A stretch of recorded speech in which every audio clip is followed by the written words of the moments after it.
Good morning students, welcome to Physics Charger Group and now we start our class 11 subject physics and we starting with our new journey by chapter 1. This is the unit and measurement. First thing जो मैं आपसे कहना चाहता हूँ, physics एक बहुत interesting subject है. जिन student ने साइंस लिया है, चाहे वो मैथमेटिक्स रेफरेंस हो, बायो रेफरेंस हो, उनके फिजिक्स दोनों ही रेफरेंसेस में ये सब्जेक्ट आएगा और इससे ईजीएस्ट सब्जेक्ट मुझे नहीं लगता. अब ये कहने वाली बात है कि भाई आप सोचेंगे कि सर आपको इतना टाइम पढ़ाते हुए हो गया तो आपके लिए तो सब चीज़ें इजी है. नो, जब मैं आपके टाइम आपके लेवल पे था, 11th-12th लेवल पे था, तो ऑनेस्टली आई से you that chemistry, bio, maths इनके कंपैरिजन में मुझे फिजिक्स बहुत इजी सब्जेक्ट लगता था. उसका रीज़न है क्योंकि ये पूरा कॉन्सेप्चुअल सब्जेक्ट है. यहाँ पर आपके कॉन्सेप्ट वर्क करते हैं, यहाँ पर आपको रटने की जरूरत नहीं है, आपको मेमोराइज करने की जरूरत नहीं है, यहाँ पर सिर्फ आपका कॉन्सेप्ट चलेगा, आपके माइंड के स्किल्स चलेंगे. इसीलिए ये सबसे ईजीएस्ट सब्जेक्ट है. और जहाँ तक इंटरेस्टिंग सब्जेक्ट की बात है तो कोई भी सब्जेक्ट इंटरेस्टिंग होता है उसके पढ़ाने वाले से. जो आपको टीच कर रहे हैं, जो आपके टीचर हैं, अगर आपको वो सब्जेक्ट इंटरेस्टिंग तरीके से पढ़ा रहे हैं, आपके सामने वो इंटरेस्टिंग तरीके से उसे प्रेजेंट कर रहे हैं, देन डेफिनेटली वो सब्जेक्ट आपके लिए इंटरेस्टिंग होगा और आपके लिए ईजी होगा. तो इसी चीज़ को कंटिन्यूअस करते हुए मैं भी आप लोगों को क्लास 11 का फिजिक्स जो हम आज से नई जर्नी स्टार्ट कर रहे हैं उसको बहुत ईजीएस्ट तरीके से और इंटरेस्टिंग तरीके से मैं आज आपके सामने स्टार्ट कर रहा हूं. तो एक एक चीज को कॉन्सेप्चुअली हमें समझना है और उसके डीप में जाकर हमें चीजों को क्लियर करते हुए चलना है. तो हमारा जो फर्स्ट यूनिट है वो है आपका unit and measurement. First chapter के अंदर हम लोग पढ़ने जा रहे हैं यूनिट एंड मेजरमेंट. सबसे पहले हम बात कर लेते हैं कि यूनिट और मेजरमेंट किया किसका जाता है, यूनिट किसकी होती है और मेजरमेंट किसका होता है. तो दोनों ही चीजें रिलेटेड होती है क्वांटिटी से. क्वांटिटी की ही यूनिट होगी और क्वांटिटी का ही मेजरमेंट होगा. जैसे for example mass of a body is 5 kg. तो यहां पर जो kg है वो यूनिट है. कौन सी क्वांटिटी की है? मास की है. और मेजरमेंट भी किसका किया है? मास का किया है. तो मास एक तरह से क्या है? आपकी क्वांटिटी. और क्वांटिटी कौन सी? Physical quantity. क्वांटिटी कौन सी?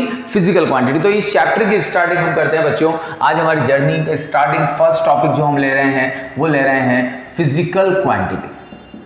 Physical quantity. What is the physical quantity? अगर हम फिजिकल क्वांटिटी को डिफाइन करते हैं तो फिजिकल क्वांटिटी का मतलब होता है वो सारी क्वांटिटी जिन्हें हम मेजर कर सकते हैं, जिन्हें आप मेजर कर सकते हो, उन सब क्वांटिटीज को हम फिजिकल क्वांटिटीज कहते हैं. For example mass, length, breath, area, volume, temperature, pressure, ये सारी क्वांटिटीज वो क्वांटिटीज हैं जिन्हें आप मेजर कर सकते हो. तो those quantities which can be measurable, जो मेजर की जा सकती हैं, वो क्वांटिटीज किसके अंदर आती हैं? फिजिकल क्वांटिटी में. तो एक छोटी सी डेफिनेशन हम लिख देते हैं यहां पर. Those quantities which can be measurable. जो क्वांटिटीज मेजरेबल होती हैं वो क्वांटिटीज कौन सी क्वांटिटी कहलाती हैं?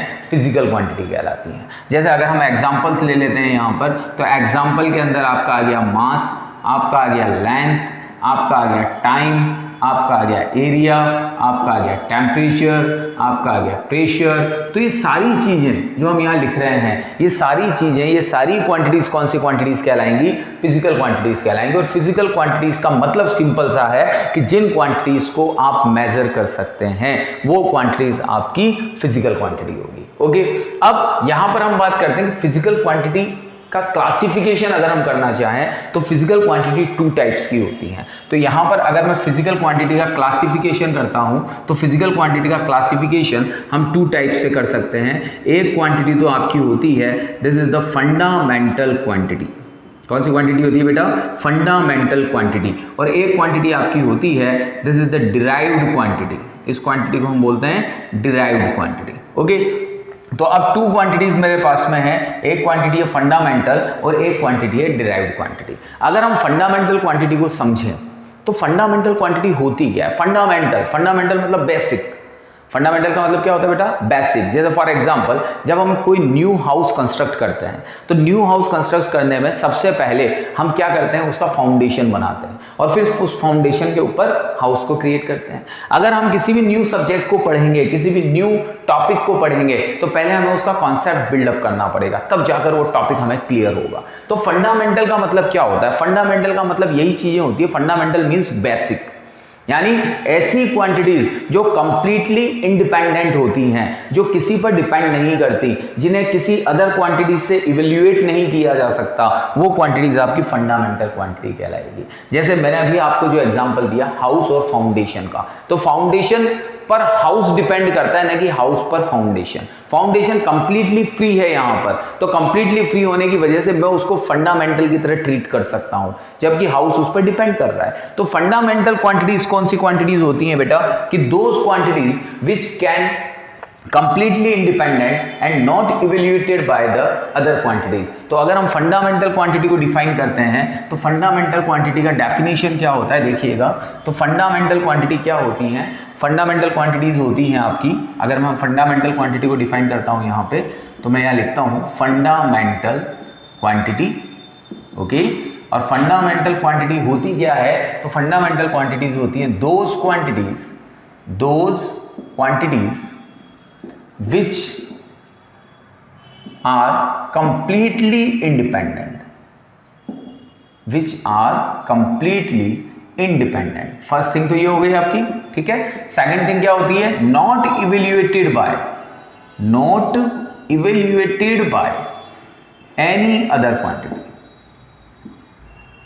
जो किसी भी अदर क्वांटिटी से इवेल्युएट नहीं हो सकती, वो क्वांटिटीज कौन सी क्वांटिटी कहलाती हैं? Fundamental quantity. और जो बेसिकली जब हम फंडामेंटल क्वांटिटीज की बात करते हैं, जैसे फॉर एग्जांपल मैं आपसे कहता हूं कि जैसे ये मेरे हाथ में मार्कर है, इस मार्कर का मैं क्या क्या मेजर कर सकता हूं? मैं इस मार्कर की मास मेजर कर सकता हूं, मैं इसका लेंथ मेजर कर सकता हूं। अगर मैं मास की बात करूं, लेंथ की बात करूं, मैं बॉडी का टेम्परेचर मेजर कर सकता हूं। तो ये वो क्वांटिटीज हैं जो कंप्लीटली इंडिपेंडेंट है। अब बॉडी का टेम्परेचर है, बॉडी का टेम्परेचर होगा तो डेफिनेटली जितना बॉडी का मेरा टेम्परेचर होगा उतना टेम्परेचर थर्मामीटर शो करेगा। जितना इसका मास होगा, ये मास किसी पे डिपेंड नहीं करेगा, जितना इसका एक्चुअल मास होगा वो मास एक्चुअल आ जाएगा। लेंथ जो होगी वो किसी से भी चेंजेस नहीं होने वाली है, ना किसी सीजन से, ना किसी और एक्सटर्नल फैक्टर्स से।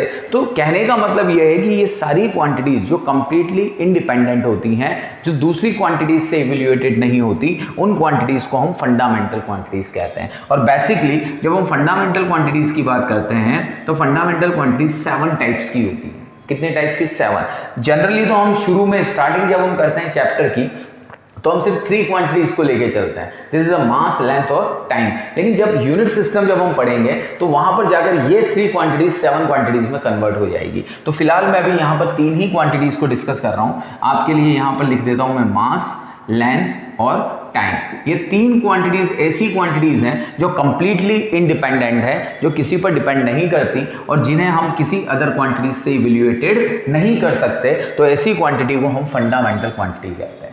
अब अगर हम फंडामेंटल क्वांटिटी के बाद में सेकंड क्वांटिटी पे आते हैं, then second quantity is a derived quantity. Derived quantity कौन होती है? जैसे मैंने अभी आपको एग्जांपल दिया था कि फाउंडेशन के ऊपर हाउस है, दैट मींस हाउस डिपेंड कर रहा है फाउंडेशन पे। सिमिलरली वो क्वांटिटीज जो फंडामेंटल क्वांटिटी पे डिपेंड करेगी, वो क्वांटिटीज आपकी डिराइव्ड क्वांटिटी कहलाती है। सिंपल सा लॉजिक है। यानी डिराइव्ड क्वांटिटी कौन होती है? अगर मैं डिराइव्ड क्वांटिटी को डिफाइन करता हूं तो यहां मैं डिराइव्ड क्वांटिटी के लिए लिख सकता हूं डिपेंड्स ऑन फंडामेंटल क्वांटिटी। जो किस पर डिपेंड करेगी? Depends on fundamental quantities called derived quantity. Simple सा लॉजिक याद रखना है कि जो फंडामेंटल क्वांटिटी पर डिपेंड करेगी वो क्वांटिटीज कौन सी क्वांटिटीज कहलाएगी? आपकी डिराइव्ड क्वांटिटीज। अब एग्जांपल देखते हैं इसके कि भाई एग्जांपल कौन कौन से हैं। तो अगर हम यहां पर बात करते हैं फंडामेंटल क्वांटिटी की, तो फंडामेंटल क्वांटिटी तो ओनली मास, लेंथ, टाइम, वैसे तो 7 है लेकिन बेसिकली मैं अभी 3 पे ही डिस्कस कर रहा हूं। तो अब अगर मैं एक एग्जांपल लेता हूं आपके सामने, एरिया का फॉर्मूला होता है लेंथ इनटू ब्रेड्थ। अगर मैं लेंथ की बात करता हूं तो लेंथ फंडामेंटल क्वांटिटी है। अगर मैं ब्रेड्थ की बात करता हूं तो ब्रेड्थ भी फंडामेंटल क्वांटिटी है, क्योंकि ब्रेड्थ भी लेंथ का ही फॉर्म है। तो इसका मतलब, कहने का मतलब ये हो गया कि जो आपका एरिया है वो जिन क्वांटिटीज पर डिपेंड कर रहा है वो क्वांटिटीज फंडामेंटल क्वांटिटी है। और अगर ये फंडामेंटल क्वांटिटी है तो एरिया अपने आप कौन सी क्वांटिटी बन गया? आपका डिराइव्ड क्वांटिटी। क्योंकि मैंने अभी आपको बताया कि डिराइव्ड क्वांटिटीज वो क्वांटिटीज होती हैं जो फंडामेंटल क्वांटिटी पर डिपेंड करती हैं। तो डेफिनेटली यहाँ पर ये जो एरिया है ये आपका डिराइव्ड क्वांटिटी है। क्यों? क्योंकि ये फंडामेंटल क्वांटिटी पे डिपेंड कर रहा है। इसी तरह से अगर हम दूसरी कोई एक क्वांटिटी ले लें, जैसे मैंने ले लिया डेंसिटी। डेंसिटी का फॉर्मूला क्या होता है भाई? डेंसिटी का फॉर्मूला होता है मास बाय वॉल्यूम। अगर मैं मास की बात करता हूं तो mass is the m, volume क्या होगा?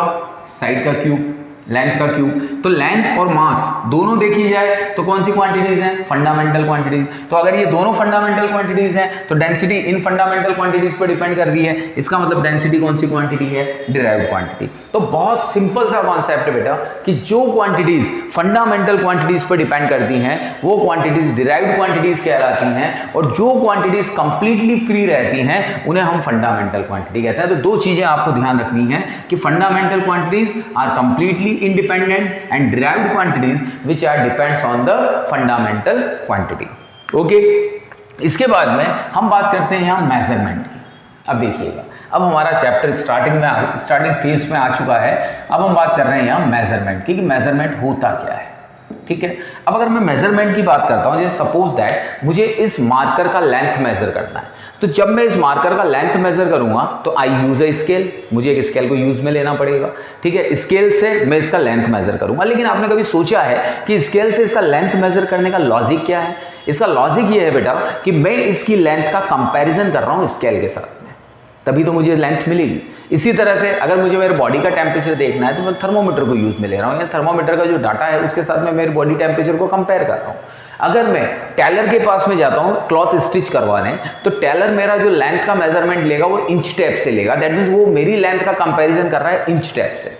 अगर मैं किसी शॉपकीपर के पास में कोई सब्सटेंस, कोई मटेरियल लेने जाता हूं तो उस मटेरियल का मास या वेट मेजर कर रहा है उसकी वेट मशीन से, तो वेट मशीन से वो उस मटेरियल को कंपैरिजन कर रहा है। तो हर जगह पर अगर आप मेजरमेंट को मेजर करोगे तो मेजरमेंट का मतलब एक तरह से कंपैरिजन हो गया। तो मेजरमेंट होता क्या है बेटा कि ये एक कंपैरिजन प्रोसेस है। क्या है ये? Comparison process. तो इट इज, हमें देखिए कॉन्सेप्ट पे ध्यान देना है। अगर आपके कॉन्सेप्ट बिल्डअप है तो लिखने में कुछ भी नहीं है, डेफिनेशंस में कुछ भी नहीं है, तो हम क्या कहते हैं? It is a comparison process. It is a comparison process. Comparison process है तो आप कंपैरिजन करने के लिए किसको काम में लोगे? स्टैंडर्ड फिजिकल क्वांटिटीज को। किसको काम में लोगे बेटा? स्टैंडर्ड फिजिकल क्वांटिटीज, या इंस्ट्रूमेंट्स भी कह सकता हूं मैं, standard physical quantities. Comparison process with standard physical quantities. तो इसको हम क्या नाम देते हैं बेटा? मेजरमेंट। ओके, तो मेजरमेंट मेरे हिसाब से आपको समझ में आया होगा कि मेजरमेंट अपने आप में क्या है? एक कंपैरिजन है। आप एक कंपेयर कर रहे हैं, देन डेफिनेटली वहां पर मेजरमेंट हो रहा है। इसके बाद में हम बात करते हैं यूनिट की। किसकी बात करते हैं हम यहाँ पर? यूनिट की, कि यूनिट होता क्या है। अगर हम यूनिट की बात करें तो कोई भी मेजरमेंट करने के लिए यूनिट का रिक्वायर्ड होना, मतलब यूनिट का प्रेजेंट होना सबसे ज्यादा रिक्वायर्ड है। अगर यूनिट नहीं होगा तो मेजरमेंट पॉसिबल ही नहीं है। जैसे एक एग्जांपल लेता हूं मैं आपके सामने कि किसी बॉडी का मास है 5। क्या बोला मैंने? किसी बॉडी का मास है 5, या किसी बॉडी की लेंथ है 10। अब मैंने एक जगह तो बोल दिया बॉडी का मास है 5 और बॉडी की लेंथ है 10, तो इट इज अ वेरी मतलब कह सकते हैं कि कंफ्यूजेबल सेंटेंस, या यूं कह सकते हैं कि इनकम्प्लीट सेंटेंस, क्योंकि इससे मुझे कोई भी नॉलेज नहीं मिल रही है, इससे मुझे कोई भी इंफॉर्मेशन नहीं मिल रही। मैं क्या मानूंगा कि बॉडी का मास 5 क्या है भाई? 5 केजी है, ग्राम है, पाउंड है, क्विंटल है, टन है, क्या है? मुझे पता नहीं है। इसी तरह लेंथ का मुझे पता नहीं है कि सेंटीमीटर है, मीटर है, फिट है, किलोमीटर है, मुझे पता नहीं है। दैट मीन्स यहां पर सिर्फ मेरे पास में नंबर वैल्यू है। Number value is not given the proper information about the measurement, यानी मेजरमेंट की इंफॉर्मेशन नंबर वैल्यू अकेला नहीं दे सकती। अगर मैं इसके साथ में यहां पर केजी लगा देता हूं, यहां मीटर लगा देता हूं, तो अब मेरे पास ये सेंटेंस कंप्लीट हो चुका है कि mass of a body is 5 kg and length of a body is 10 metre. तो इसका मतलब ये हो गया। अच्छा, इसी को मैं उल्टा करता हूं कि suppose mass of a body is kg and length of a body is metre. मैं इसको उल्टा करता हूं, तब भी आपके पास में जो ये सेंटेंस आ रही है इनकम्प्लीट है। इनकम्प्लीट क्यों है? क्योंकि यहां पर सिर्फ यूनिट्स है, नंबर वैल्यू नहीं है। तो इससे भी आप कुछ नहीं समझ सकते, इससे भी आप कुछ भी नहीं समझ सकते। ठीक है, तो कहने का मतलब ये हो गया कि मेजरमेंट के लिए जितना नंबर वैल्यू इंपॉर्टेंट है उतना ही यूनिट इंपॉर्टेंट है। जितना नंबर वैल्यू इंपॉर्टेंट है उतना ही यूनिट इंपॉर्टेंट है। तो अगर यूनिट को मैं डिफाइन करता हूं तो यूनिट को मैं कैसे डिफाइन करूंगा बेटा कि for exact measurement we use a standard symbol and this standard symbol is called the unit. यानी उन स्टैंडर्ड सिंबल्स को जो किसी एक एक्यूरेट या एग्जैक्ट मेजरमेंट के लिए काम में लिए जा रहे हैं उन्हें हम यूनिट कहते हैं। तो इसकी डेफिनेशन क्या लिखेंगे हम, फॉर एग्जैक्ट मेजरमेंट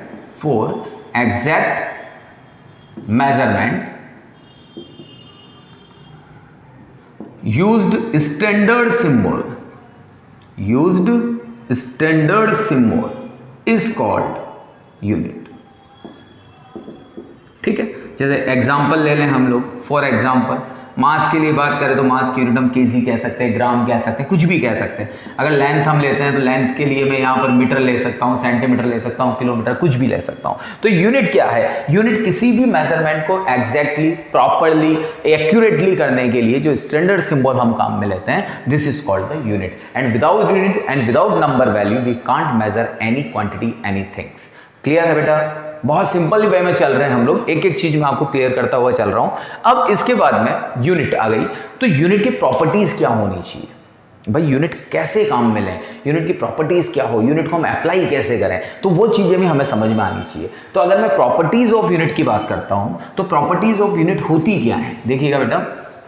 सबसे पहली चीज तो ये होना चाहिए कि जिन यूनिट्स को हम काम में ले रहे हैं, जैसे हम स्टार्ट करते हैं प्रॉपर्टीज ऑफ यूनिट। तो सबसे पहली प्रॉपर्टी तो ये होनी चाहिए कि जिस यूनिट को आप काम में ले रहे हो वो वेल डिफाइंड होनी चाहिए। वेल डिफाइंड से मतलब क्या होता है कि अगर मास है तो मास के लिए एक फिक्स यूनिट होनी चाहिए कि भाई मास को मुझे केजी में ही मेजर करना है, ग्राम में ही मेजर करना है, टन में ही मेजर करना है, क्विंटल में ही मेजर करना है। तो एक फिक्स हो गया कि हाँ, वेल डिफाइंड मास के लिए वेल डिफाइंड यूनिट कौन हो गई, केजी, ग्राम, क्विंटल, इस तरह से। मीटर, सेंटीमीटर, किलोमीटर ये लेंथ के लिए हो गई, सेकंड, आवर, डे, ईयर ये टाइम के लिए हो गई। तो कहने का मतलब है कि यूनिट्स कैसी होनी चाहिए भाई, वेल डिफाइंड होनी चाहिए। सबसे पहली चीज, सबसे इंपॉर्टेंट कंडीशन, सबसे इंपॉर्टेंट प्रॉपर्टी कि जो यूनिट है वो वेल डिफाइंड होनी चाहिए। ठीक है। सेकंड कहता है ये ऑल प्लेसेस पे एक्सेप्टेबल होनी चाहिए, यानी हर प्लेस पर, किसी भी प्लेस पर हम चले जाएं वहां पर ये यूनिट एक्सेप्टेबल होनी चाहिए। हर जगह पर मेजरमेंट इस यूनिट में या इसी से रिलेटेड अदर यूनिट में किया जाना चाहिए। तो ऑल प्लेसेस एक्सेप्टेबल, तो ऑल यहां लिख सकते हैं हम, it should be acceptable at all places. तो ये एक्सेप्टेबल होनी चाहिए, वेल डिफाइंड होनी चाहिए, इजीली अवेलेबल होनी चाहिए, इजीली अवेलेबल होनी चाहिए। इजीली अवेलेबल का मतलब कि यूनिट्स का ऐसा पार्ट जो इजीली अवेलेबल हो जाए। जैसे फॉर एग्जांपल किलोग्राम की हम बात करते हैं, इजीली अवेलेबल होता है, ग्राम की बात करते हैं, इजीली अवेलेबल होता है। तो easily available and reproducible. Reproducible का मतलब जो इजीली चेंज हो जाए। जैसे अगर मुझे केजी को ग्राम में चेंज करना है 1000 ग्राम हो गया तो इजीली चेंज हो गया। मीटर को सेंटीमीटर में चेंज करना है तो 100 सेंटीमीटर तो इजीली चेंज हो गया। तो इजीली चेंज हो जाए, ठीक है। और लास्ट है आपका इनवेरिएबल होती है। इनवेरिएबल का मतलब चेंज टाइम के रेस्पेक्ट में इनके अंदर कोई चेंजेस नहीं आता, इनवेरिएंट होती है, इनवेरिएबल होती है। तो 4 प्रॉपर्टीज हो गई बेटा यूनिट की कि सबसे पहली तो वेल डिफाइंड होगी, सेकंड हर प्लेस पर एक्सेप्टेबल होगी, थर्ड इजीली अवेलेबल हो जाएगी, और रिप्रोड्यूसेबल यानी एक केजी से ग्राम, ग्राम से केजी। आप इससे चक्कर में मत पड़िएगा, इससे कंफ्यूज मत होइएगा कि सर फोर्थ प्रॉपर्टी में तो आपने कहा कि ये चेंज ही नहीं होती। चेंजेस का मतलब ये है कि वो उसी रेफरेंस में चेंज हो सकती है, उसी फ्रेम में चेंज हो सकती है। आप केजी को मीटर में चेंज ही नहीं कर सकते, मीटर को केजी में चेंज ही नहीं कर सकते। तो इनवेरिएबल का मतलब होता है जिसमें चेंजेस एक पार्ट से दूसरे अनदर फ्रेम में नहीं जाए, उसको हम इनवेरिएबल कहते हैं। तो ये 4 प्रॉपर्टीज हैं जो यूनिट के लिए रिक्वायर्ड हैं, ये यूनिट्स में होनी चाहिए। ओके, इसके बाद में हम बात करते हैं यहाँ पर बेटा नेक्स्ट टॉपिक जो हम ले रहे हैं। तो अभी तक हमने बहुत सिंपल सी चीज़ें पढ़ी हैं और आई होप आपको समझ में आ रही होगी चीज़ें। अब हम बात करते हैं सिस्टम ऑफ यूनिट की। सिस्टम ऑफ यूनिट, अब सिस्टम ऑफ यूनिट क्या होता है, देखिए मैंने अभी आपको बताया कि फॉर ए प्रॉपर मेजरमेंट हमें नंबर वैल्यू की भी जरूरत है, हमें यूनिट की भी जरूरत है। तो जब हम फॉर प्रॉपर मेजरमेंट हम जब नंबर वैल्यू की बात करते हैं, यूनिट्स की बात करते हैं, तो यूनिट्स को हम अलग अलग पार्ट्स में डिवाइड कर सकते हैं। जब साइंटिस्ट के ऑर्गेनाइजेशन ने इस चीज़ पर डिस्कशन किया तो उन्होंने कहा कि भाई मास को आप केजी में भी ले सकते हो, ग्राम में भी ले सकते हो, पाउंड में भी ले सकते हो, क्विंटल में भी ले सकते हो, टन में भी ले सकते हो। तो इतने सारी यूनिट्स आ गई कि कंफ्यूजेबल पार्ट हो गया। तो उस कंफ्यूजेबल पार्ट को रिमूव करने के लिए साइंटिस्ट ऑर्गेनाइजेशन ने सिस्टम ऑफ यूनिट को डेवलप किया, और सिस्टम ऑफ यूनिट में उन्होंने 3 टाइप्स सिस्टम ऑफ यूनिट हमें दिया। ठीक है, अब 3 टाइप सिस्टम ऑफ यूनिट में क्या था, सबसे पहला यूनिट जो सिस्टम दिया, सबसे पहले तो categorized in 3 parts या 3 टाइप्स। ठीक है, सबसे पहली टाइप कौन सी थी भाई? FPS। इसको हम कहते हैं ब्रिटिश इंजीनियरिंग यूनिट। कौन सी यूनिट बोलते हैं बेटा इसको? British engineering unit. ठीक है, इंजीनियरिंग में ज़्यादा काम में आती है इसलिए ब्रिटिश इंजीनियरिंग यूनिट, लेकिन हमारे लिए जनरली FPS ही काम आएगा। इसमें FPS, अच्छा इन यूनिट्स को समझाने से पहले मैं आपको एक बहुत सिंपल सी चीज़ बता देना चाहता हूँ कि जितनी भी सिस्टम ऑफ यूनिट्स हैं, ये system of units 3 fundamental quantities पर डिपेंड कर रही हैं, मास, लेंथ और टाइम पे। यानी जो इन सिस्टम ऑफ यूनिट का इवोल्यूशन किया गया, सिस्टम ऑफ यूनिट को डेवलप किया गया, तो उसे मास, लेंथ और टाइम के बेस पे डेवलप किया गया। देखिए आप यहाँ पर फुट का क्या होता है भाई? फुट की अगर हम बात करते हैं तो फुट किसकी यूनिट है? लेंथ की। पाउंड की अगर हम बात करते हैं, पाउंड को रिप्रेजेंट करते हैं LB से, ये किसकी यूनिट है? मास की। सेकंड तो S है सेकंड को डिनोट करते हैं S से, ये किसकी यूनिट है? टाइम की। तो कहने का मतलब MLT पर बेस्ड आपका यूनिट सिस्टम है FPS। अब इसी FPS के साथ में अगर मैं यहां यूनिट ले लेता हूं CGS, कौन सी यूनिट ले लेता हूं? CGS, और इसे हम गाउसियन यूनिट भी कहते हैं। कौन सी यूनिट कहते हैं? Gaussian unit. ठीक है, ये गाउसियन यूनिट कहलाती है। और इसमें CGS में देखिएगा, C रिप्रेजेंट करता है सेंटीमीटर को सेंटीमीटर, CM लेंथ को रिप्रेजेंट करेगा। इसके बाद में G रिप्रेजेंट करेगा ग्राम को, ग्राम किसको रिप्रेजेंट करेगा बेटा? मास को। S रिप्रेजेंट किसको कर रहा है आपका? सेकंड को।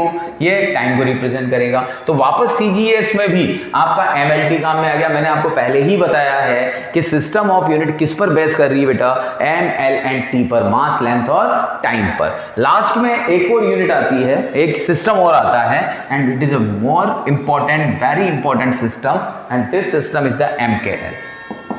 थर्ड जो कैटेगरीज है MKS सिस्टम। ओके, इस MKS सिस्टम में आपका M है, आपका K है, आपका S है। M मीन्स होता है मीटर, K मीन्स होता है आपका किलोग्राम, एंड S मीन्स होता है आपका सेकंड।